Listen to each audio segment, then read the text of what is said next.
resultado anormal luego de una extracción dentaria. Se le realizaron los siguientes análisis. Primero se le evaluó el TP, el tiempo de protonina, y el resultado salió en 11 segundos, lo cual está dentro del rango normal.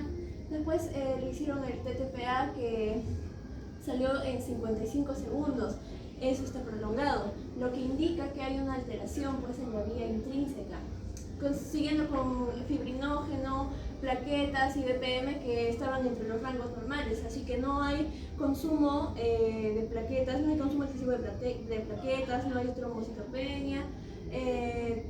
También la hemostasia primaria está aparentemente bien. Okay. Entonces, ya, empecemos con que es una niña de 7 años que no nos dicen que ha presentado antes no nos dan ningún antecedente ni nada, pero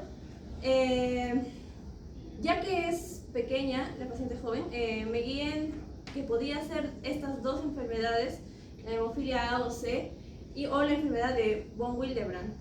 La hemofilia A o C las descarté porque principalmente la hemofilia está vista en hombres, porque las mujeres son portadoras. Además de que es muy poco probable y ya habría desde edades tempranas, como siendo una bebé, ya habría tenido signos como hematomas grandes, sangrados en las articulaciones, etc.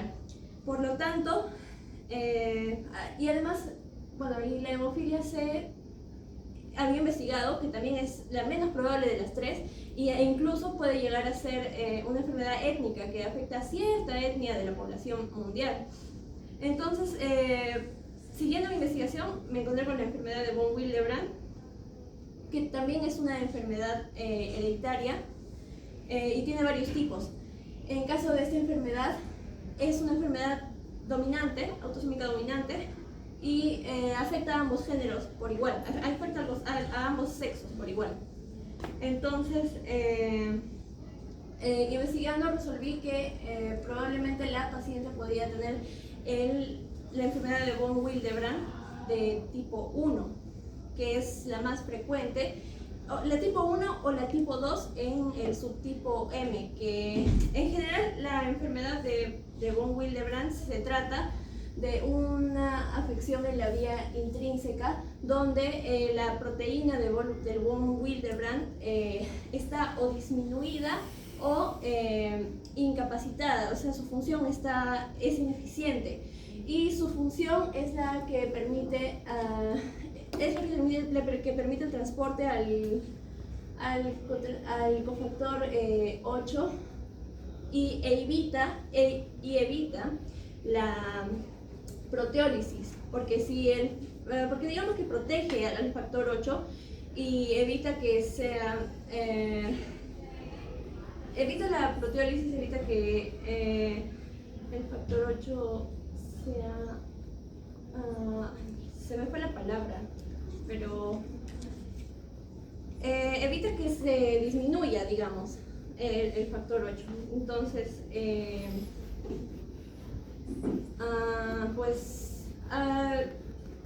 en la enfermedad de von Willebrand es más frecuente en mujeres y el sangrado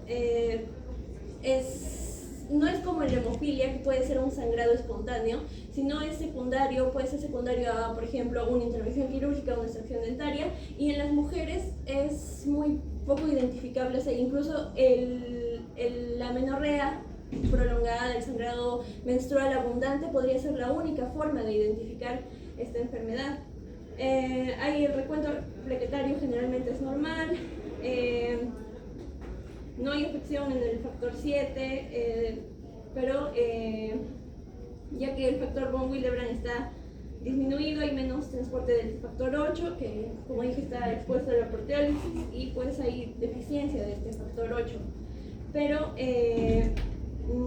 y entonces, bueno, esta es una enfermedad donde hay mutación del cromosoma 12, ya que el gen del von Willebrand está en el brazo corto del cromosoma 12, y entonces más o menos fue así mi descarte, ya que en realidad la proteína von Willebrand tiene dos funciones. La primera es intervenir pues, en la lesión plaquetaria del subendotelio, ya que esta proteína es producida en el endotelio y también por los gránulos de las plaquetas. Y pues también su segunda función es mantener los niveles del factor 8 que está circulando y actuar como pues ya mencioné, su molécula transportadora. Entonces, las personas con síndrome de von Willebrand tipo 1 no suelen tener hemorragias espontáneas, pero pueden sangrar mucho cuando tienen el periodo. Eso no se nos ha mencionado, pero como dije, mujeres podría ser una de las únicas maneras de identificarlo. Después,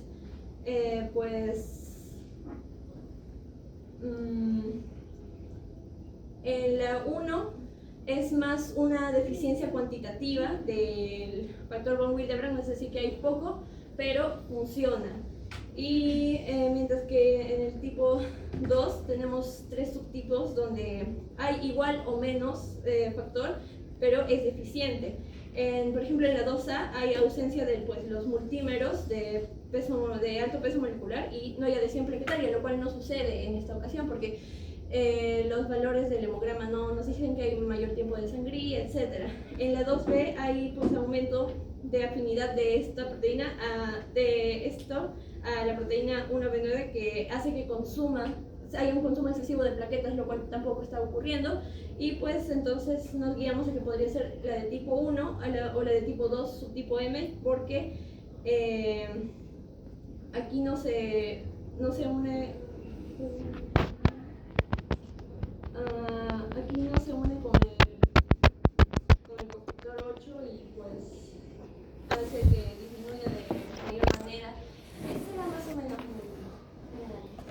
Ok, lo importante aquí pone caso. Lo importante aquí es lo siguiente. Es una niña que no ha tenido ninguna otra manifestación de sangrado, solamente exclusivamente cuando la estaban operando y se demoró en dejar de sangrar un poquito. Nada más. Laboratorialmente, ¿qué hay? Tengo TP normal, TTP prolongado y todo lo demás normal. ¿No es cierto? Entonces, en ese contexto de solamente un TTP prolongado, yo digo, ok, el problema sí o sí está en vía intrínseca. Y en la vía intrínseca me encuentro que tengo 12, 11, 9 y 8. ¿Podría ser cualquiera de esos? Sí. Hay uno de esos nomás que no podría ser, nos van a encontrar en el caso 2. El 12, por un motivo en particular. Entonces, el resto, 11, 9, 8, podrían ser, ¿no es cierto? ¿Cuál sería la otra posibilidad? Que sea von Willebrand, pero que sea von Willebrand tendría que tener solamente TTPA prolongado. También el tiempo de sangría, Okay. Pero también leí que no era algo determinante. Ok, pero sí esperaríamos que la sangría esté prolongada. ¿Ok? No es determinante porque es más significativo la alteración de la emoción secundaria, pero sí debería encontrar tiempo de sangría prolongado. Entonces probablemente la posibilidad de que sea una enfermedad von Willebrand la dejaríamos un poquito de lado y nos quedaríamos con que sea 11, 9 u 8, ¿cierto? Entonces, eso sería hemofilia C, B o A, ¿no es cierto? Ya. Hay algunas que son dependientes, que están ligadas al cromosoma X. ¿Cuáles son? A y la B. La hemofilia B y A, ¿no es cierto? Que sería la 9 y la 8, ¿no es cierto? Ya. En el contexto de una paciente mujer, ¿podría ser una enfermedad ligada al cromosoma X? Muy raro, ¿ok? Solo si el padre tuviera el cromosoma. Ok, lo que puede ser es que por ahí de repente el padre haya tenido la enfermedad, la mamá haya sido portadora, ¿no? Y que de esa manera se lo transmitan a la hija, ¿no es cierto? La otra posibilidad, porque las mujeres, ¿qué hacen? Las mujeres reciben ambos X y ¿qué hacen? Inactivan a uno, ¿no es cierto? ¿Cómo se llama ese proceso de inactivación? Lionización se llama. Entonces, hay procesos de lionización parcial, en la que por ahí de repente el cromosoma X no se terminó de inactivar por completo, sino que se quedó parcialmente activo. Eso me podría justificar esa manifestación. ¿Por qué? Porque una hemofilia, como tú lo dijiste, me genera sangrados profundos, sangrados importantes. Esta chica la estaban operando y fue como, oye, ¿por qué no deja de sangrar? Esperaron un rato y después sangra. O sea, no es una hemorragia como tal. Es una manifestación de sangrado, sí, pero no es una hemorragia importante como tal. Entonces podría ser una hemofilia con penetrancia incompleta. ¿Ok? Entonces podría ser una hemofilia con espondilolisis incompleta a partir de una paciente que es mujer y que tiene una inactivación del X parcial. ¿Ok? Eso podría ser. ¿Ok? Ya es mucha fumada. No te van a pedir algo así en el examen. ¿Ok? Solamente te van a pedir que definas dónde está el problema. ¿Está en hemostasia primaria, secundaria, vía extrínseca, vía intrínseca? ¿Dónde está? ¿Ok? No te van a poner algo tan rebuscado. El punto aquí era que discutiéramos un poco por qué podría ser uno, por qué podría ser el otro. ¿Ok?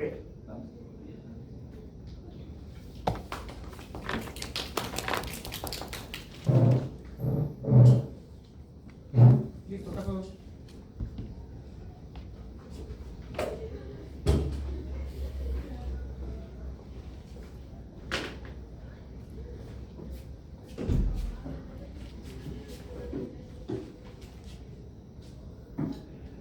Espera.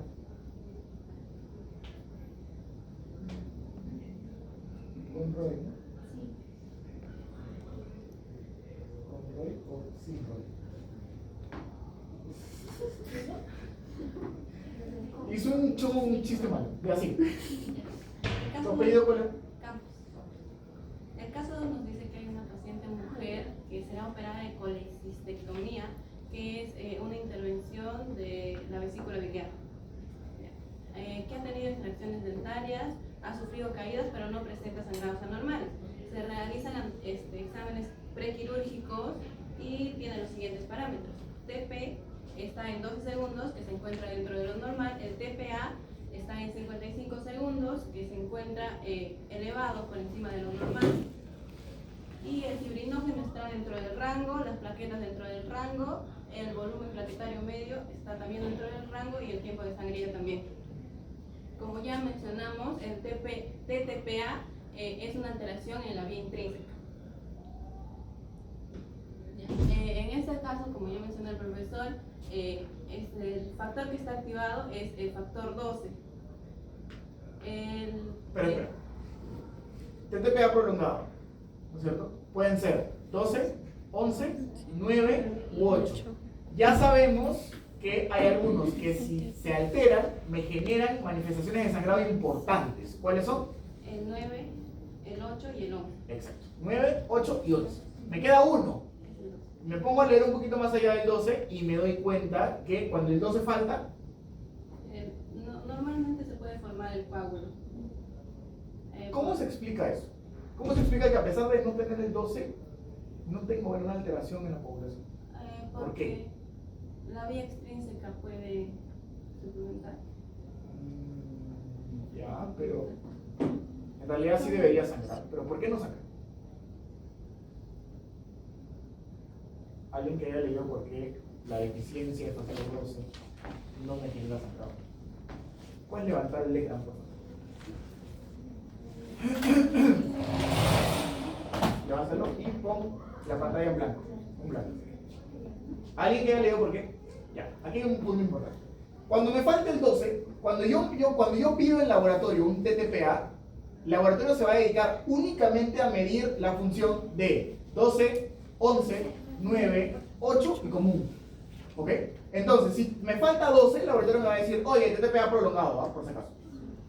Pero yo no sé si esa prolongación me genera una disfunción o no. ¿Ok? Entonces, en estos pacientes tengo la prolongación, pero es solamente laboratorial. Porque en el cuerpo, cuando funciona todo en conjunto, no hay una alteración de la población. ¿Por qué?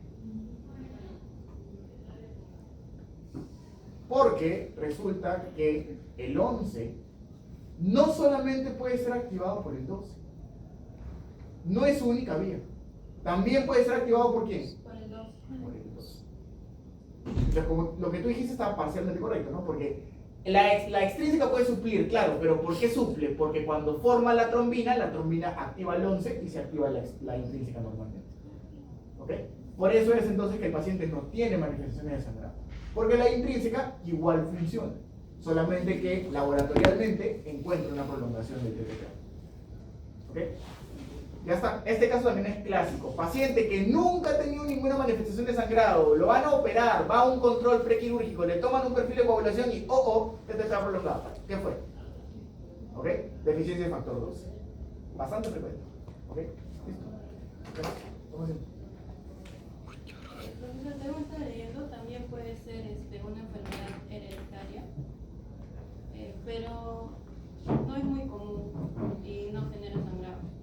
o sea, claro, la deficiencia de factor eso tiene que ser congénito igual. O sea, es una enfermedad congénita de nacimiento. Sí o sí. Ya. Next. Apellido. Y no pasa con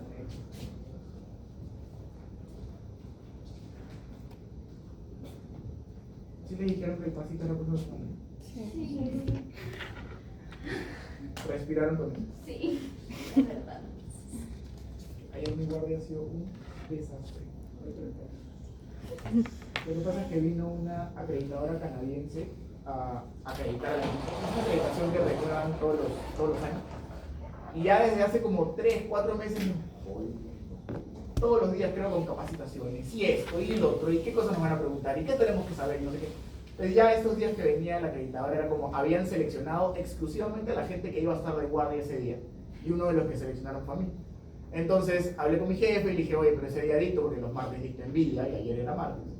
Y me dijo, pucha, no lo puedo mover, pide permiso en la universidad, y ya fue. Si ya haces tu clase, no sé, la recuperas. Lo voy a recuperar con los chicos de vida después. Pedí permiso, hablé con Mari Coca y me dijo que sí, que no había problema. Entonces ayer estaba en la guardia, y como vinieron los auditores de la acreditadora esta canadiense, toda la mañana, porque para esto en la clínica siempre hay full chamba, entonces tenemos que estar trabajando. Trabajamos en realidad de corrido, o sea, solamente paro para almorzar y de ahí me siento en la computadora a seguir avanzando, a ver pacientes, a ver ingresos y todo. Entonces ayer, como los acreditadores estuvieron toda la mañana, gran parte del trabajo se atrasó. Entonces eran las 8 de la noche, a mí me faltaba casi la mitad de toda la chamba que tenía que hacer. Y mi guardia termina a 7:30, o sea, ya eran las 8 y yo todavía no terminaba. Entonces llegó el que entraba en la noche, le reporté, pero yo seguía con pendientes y me dijo, no te vayas así, me está dejando mucho, quédate un rato más. Al final me fui a la clínica como a las 11, llegué a mi casa como a las 12 y algo, y dije, o sea, entre que cenaba, me hacía lonchera para hoy día y todo, ya no me iba a poner a hacer cosas. Dije, no, ya lo pateo para los otros. Pero sí, ayer fue un día muy tedioso. Por eso hoy día estoy destruido, no 4 horas. Ya, sí. En el caso nos dicen adolescente de 16 años, estrella consulta por presentar sangrado, o sea, menstruales, ¿no? Una amenorragia. Y dice que la madre refiere que ella también ha tenido el mismo problema. Bueno, en este caso nos indica que el TPA está normal y el TPA también. Entonces no hay problema ni en la vía intrínseca ni en la extrínseca. Bueno, el fibrinógeno está normal, las plaquetas normal. Aquí el problema es el tiempo de sangría. Y el tiempo de sangría indica que el funcionamiento de las plaquetas no se encuentra normal. Esto quiere decir que las plaquetas no se pueden adherir correctamente al endotelio. ¿Necesariamente que no se pueden adherir? Porque podría ser también que no se pueden activar o que no se pueden agregar. Sí, no se Porque solamente tiempo de sangría prolongado me dice alteración en la función plaquetaria, nada más. sí. No sé en cuál de los 3 procesos está el problema, ¿no es cierto? Ya, sigue. Bueno, y descarto la enfermedad de plaqueta gris porque, como les mencioné, las plaquetas están normales, no se van a hacer ni muy pequeñas ni va a haber descendencia de plaquetas. Bueno, entonces... ¿Descendencia de plaquetas o descenso de plaquetas? Descenso de plaquetas. O sea, plaquetopenia. ¿Ya? Bueno, el hemograma entonces está normal, no hay plaquetopenia, no hay alteración en el tamaño y, como les dije, solamente va a haber problema, bueno, sola en el funcionamiento de las plaquetas. Okay. Entonces, bueno, no está presente el factor, por lo tanto la plaqueta no se va a adherir al endotelio y por lo tanto la sangría se eleva y por eso es que se demora en formar los coágulos y por eso hay tiempo de sangría prolongado.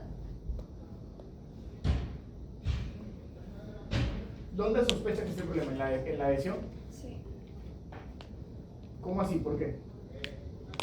Porque al inicio, o sea, va a tener que llegar el receptor que usted nos mencionó en todo el proceso y como no va a llegar al receptor es por eso de que no va a poder iniciar la adhesión. Ya, pero nuevamente, si el problema está en la activación, también voy a tener sangría prolongada. Si el problema está en la agregación, también voy a tener sangría prolongada. O sea, no necesariamente con que el problema esté al comienzo, significa que es la única explicación que me prolongue sangría. El problema podría estar en cualquier paso de la hemostasia primaria. El punto es aquí definir por qué podría decir que es un problema en la adhesión o por qué no. Tengo solamente sangría prolongada. Bueno, Y es una persona con manifestaciones de sangrado, porque tiene sangrado menstrual abundante. bueno, este es un caso que es hereditario, porque es autosómico dominante, porque la madre también lo presenta. Ok, entonces, En el contexto del caso tengo una joven de 16 años con sangrado menstrual abundante, en el contexto de alguien que su mamá tiene lo mismo. Entonces yo digo, como tú dices, ¿no? Ok, si la mamá tiene lo mismo, es una enfermedad hereditaria. Y si solamente la mamá lo tiene y la hija lo tiene, entonces de todas maneras es autosómico dominante. Porque si fuera autosómico recesivo tendría que ser papá y mamá, ¿no es cierto? Pero me dice solamente mamá. Entonces sí o sí es autosómico dominante. Ok. Entonces, ¿qué enfermedad que tiene que ver con la hemostasia primaria es autosómica dominante? Enfermedad de Von Willebrand. Enfermedad de Von Willebrand. Este caso perfectamente podría ser un Von Willebrand. ¿El Von Willebrand es involucrado en la adhesión? Sí. Por lo tanto, tengo sangría prolongado. Pero también es involucrado en la maduración del factor 8. Por lo tanto, debería tener algún otro tiempo prolongado. ¿Cuál?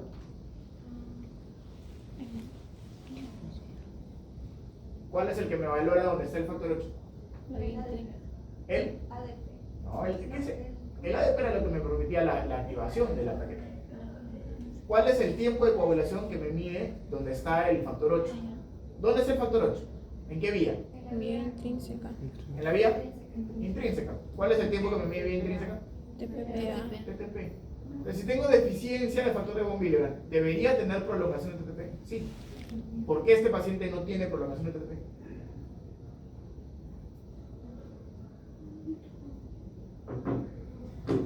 Una pregunta un poco clínica.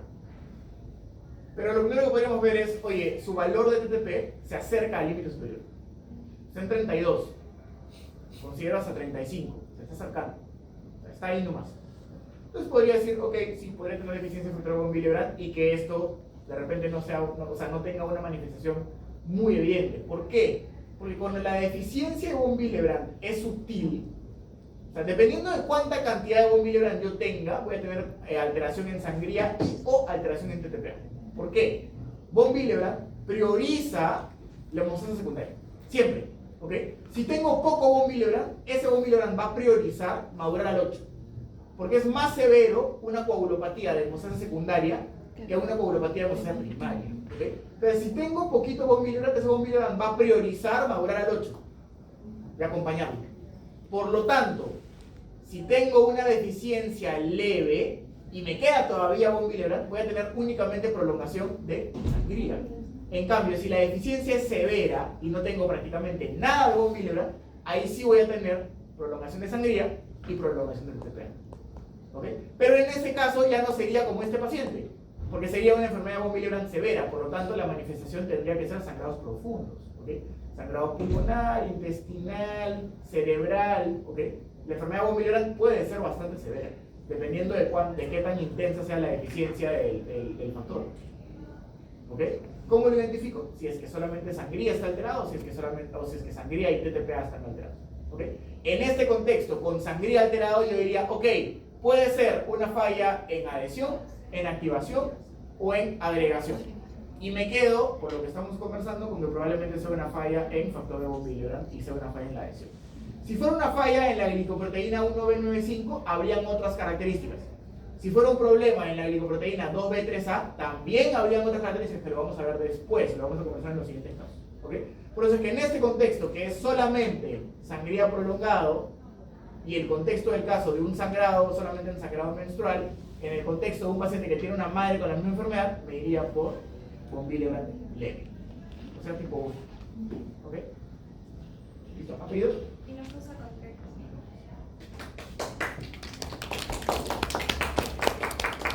Siguiente.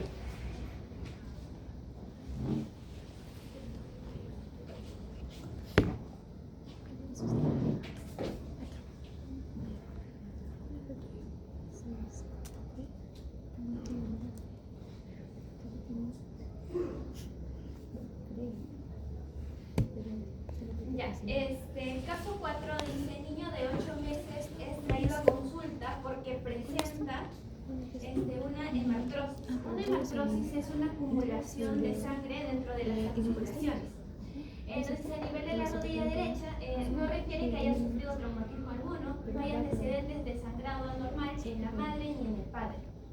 Se realizaron los siguientes análisis, el cual está en la tabla, y ya, ahora vamos a analizarlo. Bien, acá vamos datos importantes que puedo ver es que dice que tanto el padre y la madre no presentan algún tipo de síntomas iguales.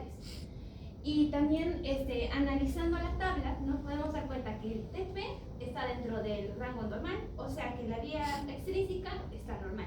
Pasamos al TTPA y nos podemos dar cuenta que está elevada. Ya, entonces podemos estar acá diciendo que la vía intrínseca hay un problema. Pasamos en el fibrinógeno, está normal, plaquetas está normal y el BPM está normal, porque si estuviera aumentado o disminuido diríamos que hay problemas en la médula ósea, pero en este caso no hay nada de eso. Entonces nos podemos dar cuenta que solamente el problema está en la vía intrínseca. En la vía intrínseca, pues entonces va a haber, no vamos a encontrar como que los factores de coagulación que van a estar funcionando de manera correcta. En este caso, la vía intrínseca, los factores de coagulación son el 12, el 11, el 9 y el 8. Y mayormente, aquí por lo que puedo deducir, tengo dos hipótesis, no sé si serán correctas. La primera es que como el padre y la madre no han tenido ninguno de estos síntomas de una hemólisis, puedo decir que pues el niño... ¿De una hemólisis? Hemólisis, ¿qué hablo? De una hemofilia. Ya. Sí, lo siento, ya de una hemofilia. Entonces pues el niño puede haber tenido una mutación al nodo, ¿no? Al cromosoma X. Eso es una hipótesis. La otra es que la madre haya sido portadora y como dijo el profesor, las mujeres tenemos 2 cromosomas X, entonces pues ese cromosoma X al cromosoma que estaba dañado pues como que lo compensa. Sin embargo, los varones solamente tienen un cromosoma X y un cromosoma Y. En este caso puede que el niño haya heredado ese cromosoma X pues, con este síntoma y pues ahora recién ya tenga este problema, ¿no? Entonces son estas mismas hipótesis que yo... Ok. ¿Cómo podríamos establecer por qué hipótesis irnos? Eso.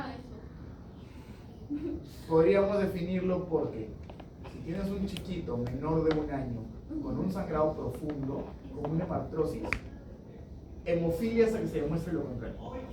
En este contexto, ¿cómo lo podríamos justificar? Por una mutación de novo, una mutación nueva. ¿Ok? Así está, básicamente. ¿Ok? Entonces, si en el examen les ponen a un chiquito con un sangrado profundo, importante, pulmonar, cerebral, articular, y yo tengo TTPA prolongado, hemofilia se demuestra lo contrario. ¿Ok? Y encima es una prolongación bien marcada, ¿no? 70 segundos. Sí. Es bien significativo. ¿Ok? ¿Qué otro me podría dar un cuadro como estos? Una prolongación de TP y TTP, ambos. ¿Por qué motivo? Por deficiencia de fibrinógeno. En ese caso tendría fibrinógeno en el piso, fibrinógeno en 20, en 30. Eso se llama hipofibrinogenia o afibrinogenemia. ¿Ok? La fibrinogenemia que me genera TP y TTP ambos prolongados, porque ya sabemos que tanto TP como TTP me incluyen a la vía común, ¿no es cierto? Me incluyen hasta la fibrina. Entonces, este cuadro también me genera sangrados importantes. ¿Ok? Listo. ¿Qué más? Y también hay 2 tipos de hemofilia, en este caso que pueden ser como que más redundantes, bien la hemofilia A o la hemofilia B. Pero eso todavía se tiene que determinar si, qué tipo de Hemofilia es.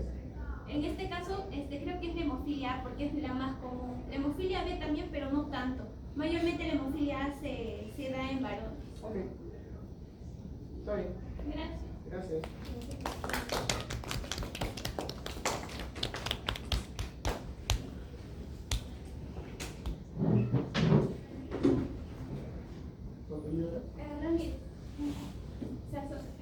En el caso número 5 nos presenta lactante de un mes extraído de emergencias por presentar convulsiones. Las convulsiones van a ser episodios de actividad eléctrica en el cerebro que van a ser a causa de una irritabilidad o excitabilidad de las células nerviosas en el cerebro que se van a presentar como convulsiones. como convulsiones. Se realiza una tomografía que presenta hemorragia intercraneal, quiere decir que un vaso sanguíneo está roto en el cerebro. Ok, justamente eso es lo que está irritando a las neuronas y generando esta hiperexcitabilidad, ¿cierto? O sea, sale la sangre, irrita al tejido cerebral y esto desencadena la hiperexcitabilidad neuronal y por lo tanto genera la convulsión. ¿Ok? ¿Ya? Sí. Se le realizan los siguientes análisis. Espérate, antes de eso. Este caso es una catástrofe. Imagínense, un chiquito de lactante, de 1 mes. Este chiquito no hace nada más que lactar todo el día y dormir. ¿Ok? Y de un momento a otro, convulsión en la casa, lo llevas a la emergencia, tomografía, sangrado cerebral. ¿En qué momento? ¿En qué mundo? El chibolo no se ha caído, no ha tenido ningún trauma, no nada. ¿No? Entonces, verdaderamente este caso es una catástrofe. ¿Okay? Entonces, en ese contexto, que no se ha caído, no ha tenido ningún traumatismo, yo tengo que sospechar de una alteración de la coagulación, no hay otra. ¿Okay? Sangrado desastroso, caótico, catastrófico en un bebé, tengo que pensar en una coagulopatía congénita. ¿Okay? Este escenario es clásico para coagulopatía congénita. ¿Okay? Sangrado cerebral que me desencadena convulsiones. Tengo que pensar en coagulopatía congénita. ¿Okay? Y obviamente tiene que ser una deficiencia de un factor de coagulación que sea significativo, que me lleve a una alteración de la coagulación significativa. ¿Ok? ¿Hizo algo? Se presentan los siguientes análisis. En conclusión de los análisis vamos a tener que todos están dentro del rango normal. Entonces, todos están dentro del rango normal. Entonces vamos a sospechar por una deficiencia de la vitamina K. La vitamina K va a ser un cofactor que va a activar a 4 factores importantes, al factor 2, al factor 7, al factor 9 y al factor 10. Ya, pero si a mí me falta 2, 7, 9 y 10, ¿cómo deberían estar los tiempos de coagulación? ¿Normal? El tiempo de protomina debería estar prolongado. Solamente el tiempo de protomina.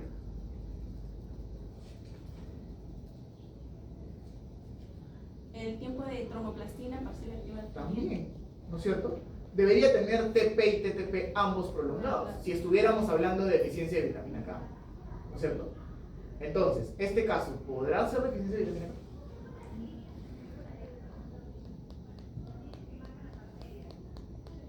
No es. Entonces la pregunta es, yo mencioné justamente un caso igual, sangrado desastroso en el contexto de exámenes normales. ¿Qué es? factor 12. ¿El factor 12? Justo el 12 es el que si falta, no pasa nada. Levanta el ecran, mira la pizarra y dime cuál es el factor que puede estar faltando. Ponle blanco para que puedas ver bien la pizarra.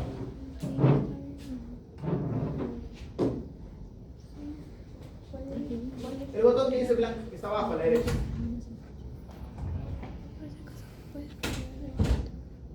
¿Alguien ayuda a la voz?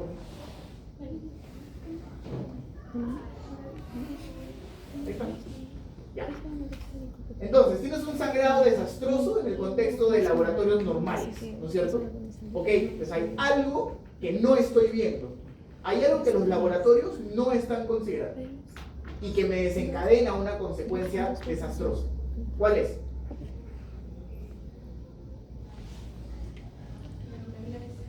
El factor 7. No, porque el factor 7 si falta no me genera gran problema. Aparte que si el factor 7 estuviera faltando, tendría prolongación de TP. Las proteínas C. Las proteínas CS son anticoagulantes. Si me falta C y S, voy a ser procoagulante, o sea, voy a hacer trombos. Eso va a ser esa sangrante. Yo lo dije hace un rato en la clase. Cuando les expliqué el gráfico, les dije: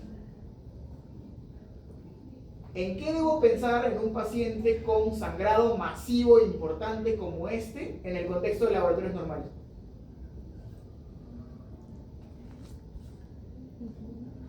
¿Cuál es el factor que no se considera dentro del TP y el TTP? El único.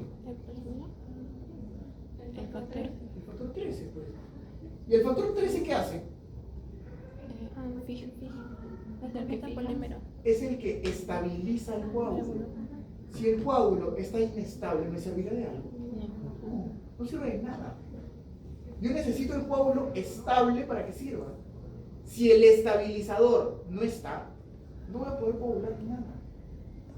¿Ok? La deficiencia del factor 13 es letal. ¿Ok? Me genera este tipo de sangrados destructivos, desastrosos. ¿Ok? Y lamentablemente no lo puedo identificar ni con TP ni con TP. Porque ambos terminan justo antes de la acción del factor 3. Ambos terminan a nivel de la fibrina inestable. Entonces, paciente pediátrico con sangrado desastroso, con laboratorios normales, deficiencia del factor 13 hasta que se demuestre lo contrario. ¿Ok? Ahora, ¿cómo corroboro esta deficiencia del factor 13? ¿Alguien lo ha leído? ¿Cómo corroboro la deficiencia del factor 13? Por prueba de examen de actividad del factor 3. No, eso sería medir el factor 13 y ver si está presente o no está presente. Piénsenlo de forma práctica. El 13 lo que hace es estabilizar el coágulo. Entonces yo digo, ok, puedo valorar estabilidad del coágulo y ver si el coágulo es estable o no es estable. ¿Cómo lo valoro? En un medio con urea. Lo pongo en un medio con urea que se llama prueba de solubilidad en urea 5M. Lo pongo en un medio con urea y veo, ¿el coágulo se disuelve rápido o no se disuelve rápido? Si no se disuelve rápido, perfecto, es estable, no hay nada, todo bien. Pero si lo pongo y se disuelve, es un coágulo inestable.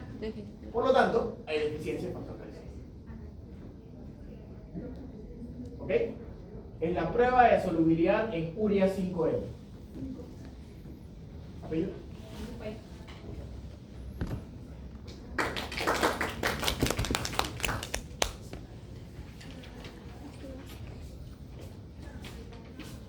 El siguiente.